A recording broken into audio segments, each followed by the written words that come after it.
Okay, now let's talk about the 62 team that went 11-0. What were the, and y'all, this time y'all just chime in when you want to.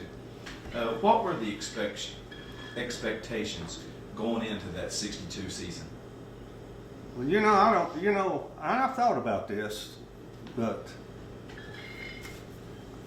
going into that season, and I felt like that we all thought that we could win some football games. I don't think anybody on that team actually thought we was going to win every one of those football games, to be honest with you.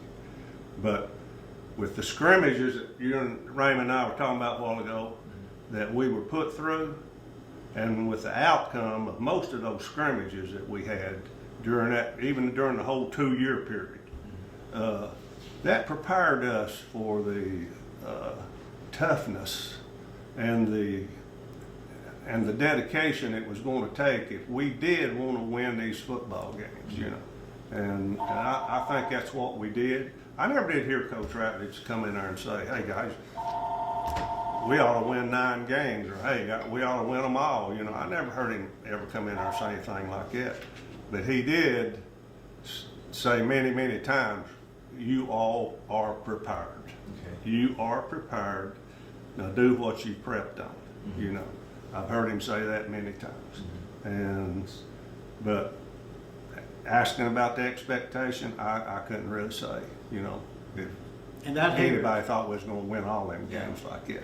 In the article I saw an article before the season. He said, "I thought we was going to have a pretty good team. We're going to win some ball games." And then at the end he said, "I didn't know we was going to have the ball team that we had and the success we had." Yeah. And I even had one of my brothers say, "We'll see what you guys got. You got to go to Alcoa Friday night."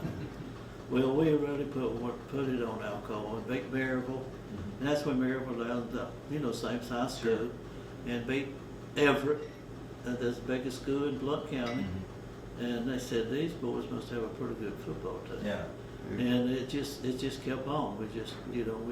We worked together to good. We just bust our hindies for each other. It was such a great team effort, and it was just beyond our ideal that we was going to end up undefeated and win 21 the next 21 straight. But it's always fun when you win. Sure. But when you got guys that puts the effort that they do, it's the blessing to be a bunch of kids like that work so hard and complementary to each other. What type of offense did y'all run in 62? Well, we just run we started out with a wing T. Wing T. Really? Yeah. That's what we started out with. T. And we stayed with that for the most part. Now, at some point in time, I don't remember when, but at some point, it was after that. We stayed with the wing T. We did. And I heard you talking to Arnold the other day, but Arnold, the coach out there where Arnold went to, he and Coach Ratledge were just like that. Yeah. They talked on the phone every week. And they would. From Kansas State. Oh yeah. Yeah, they were tight. I mean, and he's the one that eventually got Loudon to switch over to the Veer. And I thought about that when I was listening to that interview y'all had, that's what helped got Arnold out there, was the fact that Coach and Coach were buddies. I didn't realize that. Yeah, they were buddies. They sure were. But even in the wing too, we would flank out a lot. Have a receiver. I'd go to the right or to the left. Help their passing game. We sort of run a wide open T formation. They did what it took to get the guys loose, to get the guy open, and we had a good passing game too. Peno. Really, really good passing game with the team. Yeah. Until that boy Elizabeth hit me in the side of the head. Yeah. Put my lights out. Oh Lord. Now, I know y'all beat Lenore City 27-0 that year. 62, yeah. Yeah, 62. Yeah. So what game stands out in your memory during that season? During the 62 season. 62. Well, I always remember, we're 62 getting started, beating the Maryville schools. Yeah. Matter of fact, the first time I think we were behind 12-0 to Maryville here at Loudon.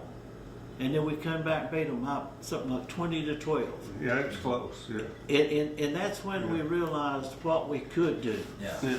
And from then on, seems like that, you know, and then we beat the Maryville schools, and you know, after beat all the Maryville schools, and then beat Leonard City really, really bad. 20-18. 20-18 is what that score was. Maryville, Yeah. 20-18. When Yeah. we came back and beat them, but that we were behind 2 touchdowns. It was 12-0 at one time, and but Leonard City came down here. Well, they had beat us about 3 years in a row, and I reckon because it's Leonard City, we was up and down the score, up and down the field, but we didn't score. It's nothing a half. Then we came back the last half and really put it on. Yeah. And it was nothing at the half at first game. Yeah. And then of course another big thing with that year is Lisbeth coming down here at the end of the season, and they had a big old guy, I think he 250, 60 pounds, the biggest lineman I'd ever seen. Him and Longhorn got both thrown out. Yeah, yeah. Because that big guy, I think he piled on me late or Yeah. something, and old Jerry hit him, and Well, they had 3 or 4 guys on that team Oh, that the was big- all everything, you know. Well, they did. They were loaded. that's where old Whitten went to Lisbeth, Yeah. you know, Yeah. way before that. Yeah. But and then and then we lost Big Joe. That Yeah, we'll talk about him later. that was the next year. But anyway, that's when it all started. It went 11-0 that year, and and boy, the Loudon fans, when you win in there, really come out. We'd have more people at the away games than the home team did. Is that right? Yeah. If you look at that schedule we had that year, there's a lot of memorable games on there. I mean, like I was telling Raymond earlier, we had a lot of close games, but the number one, other than Lisbeth, and I think that was a feat of its own. I don't think that's even to be talked about how we beat them. You know, we shouldn't have beat them. They shouldn't have even been down here, but they were, and we prevailed. But if you look at the Rockwood game, now they had Simcox. They had the best fullback / tailback in the state with old Simcox, and we was all tied up, 14 to 13. They scored and made it 13-14, us and half. And then they wanted to go for 2. Okay. And then we stopped the boy.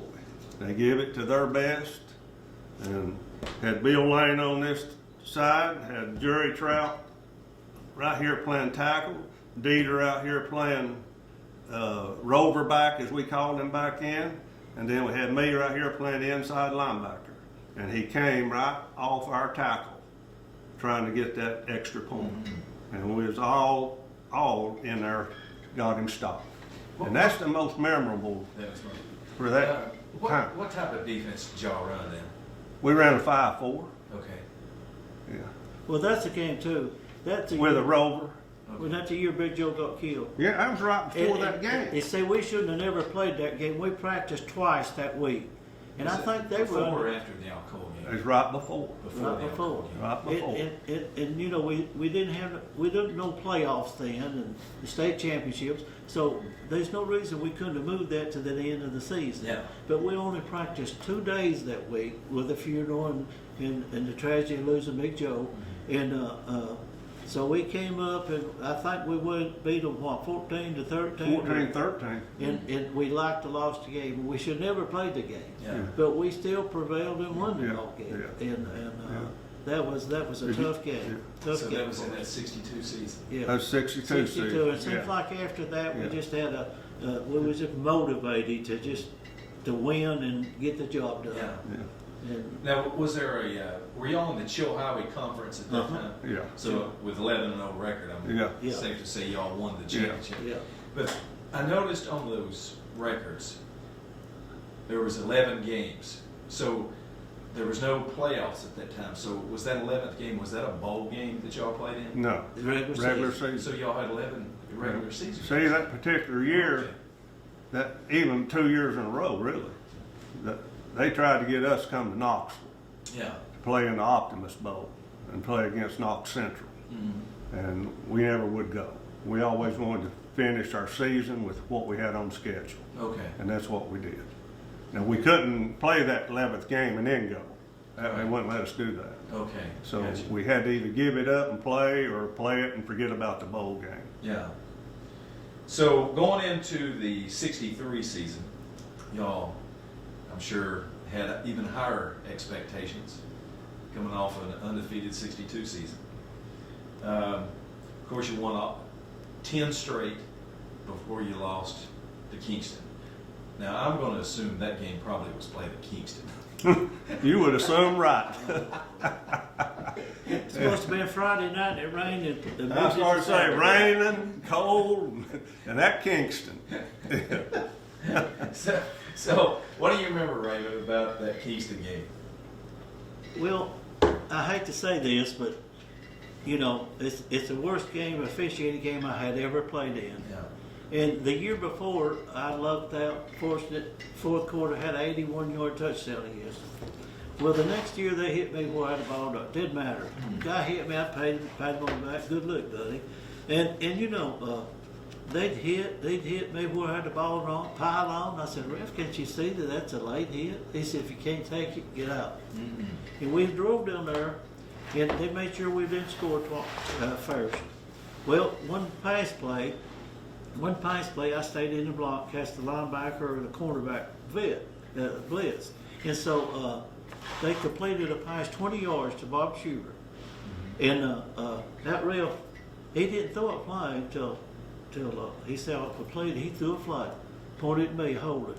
And nobody blitzed. I didn't even block nobody. I knew right then they didn't mean for us to win that ball game. And it was that bad.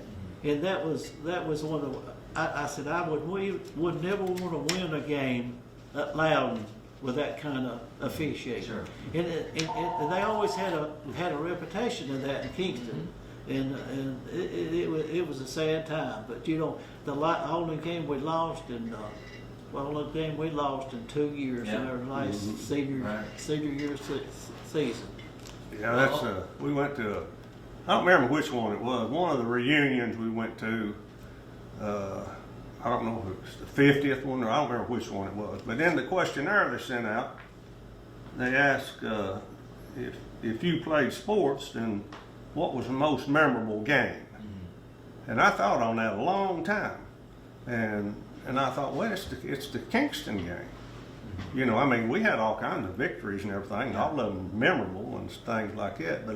But I wrote on the paper, I said the Kingston game, and I said because we lost it. You know, and it was the most memorable because I agree with Raymond. You know, it was one-sided. We didn't have a shot. We weren't going to win that football game if we'd have scored every time we got the football. Yeah. Another game, I know this is going back, but 62, when Etowah come up here and they were undefeated. When that 62, or was that 60? When they was undefeated, leading the state in scoring, they averaged 500 yards rushing. Was we down there playing? No, we were here, so okay. It was our junior year. Yep.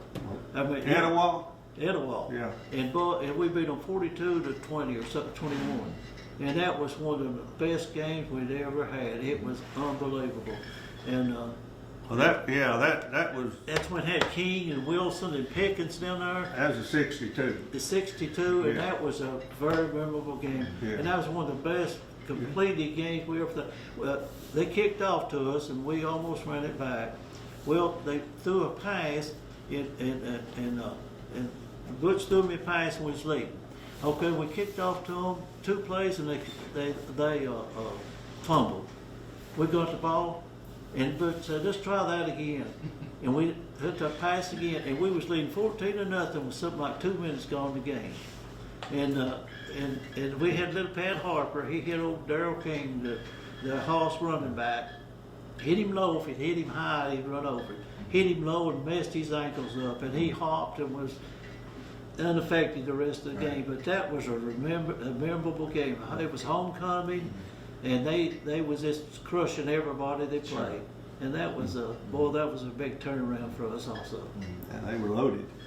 Well, in They were the, loaded. let's look at on the positive side now, on 63. What was a game that you think, I remember that game and that was special? Was there any game like that in 63 That was what now? that was special, a big win?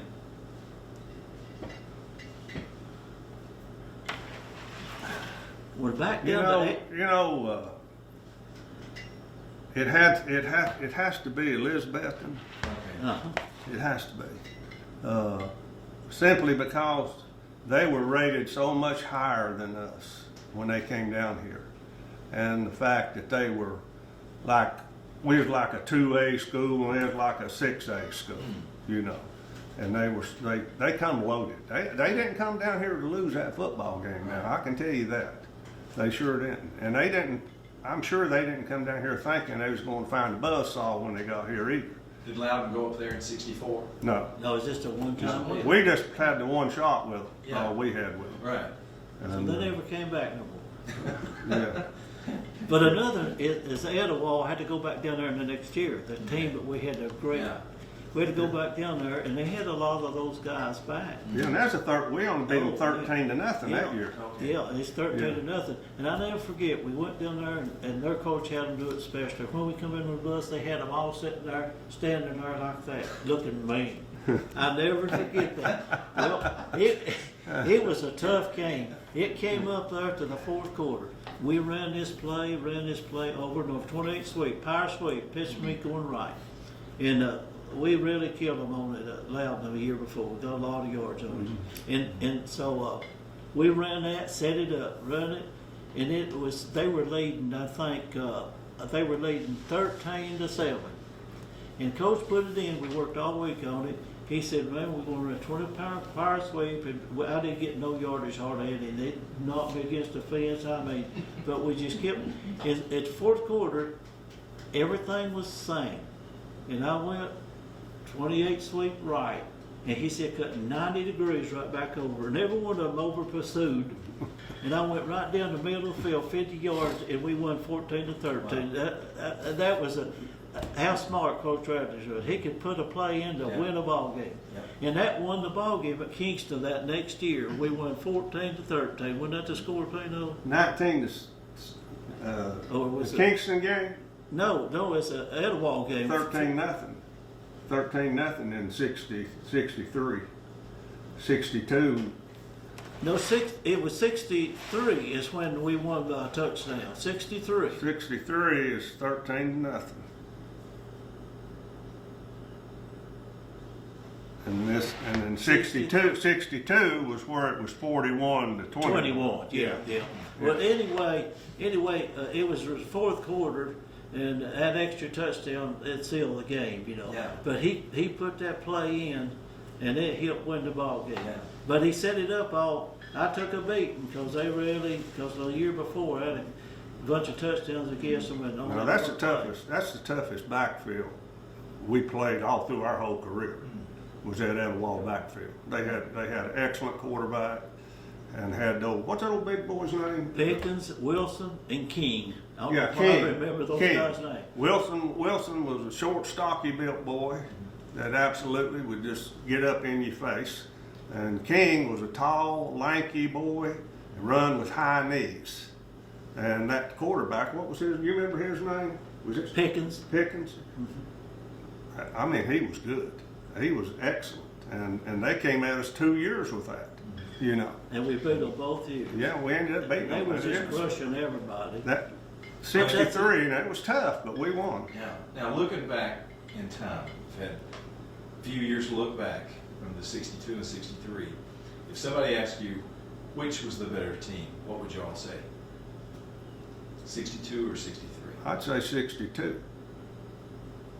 What was different about 62 to 63? In 62, we had 5 or 6 guys that played defense only. Yeah, Which is a rarity. in which our is a size. rarity in high school. And then the reason for that is that team was made up about half seniors and half juniors. Okay. And we also had something that most schools don't have. We didn't have hardly a position one that there wasn't somebody, if that guy got hurt or if he needed a rest, you could put somebody else in there. We're deep. We had the depth. Okay. And that's why I think that team was better. Now, we had as good a talent in 63 as we did in 62. We just didn't have as much of it. Yeah, the depth of it. You know, Big Joe and Wilton and Carlos. Oh, yeah. Yeah. Well, you lost Johnny. 63. You lost Johnny Johnny, Campbell, and Jimmy yep. Queen, Yep. you know, and Joe and Wilton, That's a and Carlos, tough- and Okay. tough I mean, football Pat player. Harper, J.D. Easter, Yep. Ernie Millsaps. Yeah. You could just go on and That on was and all on. seniors You in know. junior Okay. year. And And all those guys started. every one of us. Yeah. Now, Coach Ratledge was the head coach with Sim Porter and Jim Mike Watkins serving as assistants. What are your memories of the coaching staff? Well, respect and the knowledge. And Coach was so knowledgeable. These other guys was assistant learning under him. And they become great coaches also. So they was just a good coaching team. Yeah. And it was just, and Coach believed in discipline. I know my sophomore year when, you know, I was running back sophomore, we won about, he said 3 games that the team had more talent, but we were better conditioned. And he says he believed in conditioning. And then the last 2 years we had conditioning with a good team, you know, so it was really a big difference. But I just remember Coach so knowledgeable. He could put certain plays in. It's like years later he got that veer triple option and put it in and won the first state championship. Nobody else has seen it. Nobody had seen it. Couldn't stop it. Right. And that's just the knowledge he had of football coaching through his whole career. And All of his assistants back then, all of his assistants from 62 and 63, they all went on, you know, to be good head coaches somewhere else, you know. Sim at Kingston Yeah, and Jim all Mike of at it. Collins. Yeah. Carnes, yeah. Carnes over there, you know, they all had good careers. And, So that shows you what good training they Yeah. had through Coach Ratledge. They Yeah. went on to a head coach. you know, Do you have any specific memories about the coaches? You know, it's just fun things. Mostly, I can remember Coach Ratledge. You know, he was a little old squirmy fella. You know, he couldn't have fought his way out of a paper bag, as they said. You know, and he'd go up to them old big linemen, old Big Joe and Trout and them boys, and he'd get their face mask and just shake it like that, and they'd just raise up, and here he'd come. He'd raise him up off the ground, you know. Yeah. And I just thought that was so funny, you know, to watch that. I saw that a few times. And I can remember him getting on Scotty Cheney. Scotty always would, you remember he'd always find a mud hole to get tackled in or to fall in or something, you know. And he had Scotty running through a mud hole one day, and Scotty fell down, and I mean, he just slid for a half a mile, you know. But that, you know, we had a lot of good memories, you know. We had good practices. Well, Scotty did. never started, but he never quit. He'd got a trophy. He Stayed there, didn't he? stayed there with us, and we really respect him, you know, Yeah. for his determination to stay with the team and be a help to them. Yeah, we did. We had fun practices. We sure did. I don't know if you ever saw that or not, but I brought that just so if you had never seen that, Yeah. you know. Yeah, it's our senior. That our Big junior- Joe, you know. Yeah, that's good. Yeah. That's a good.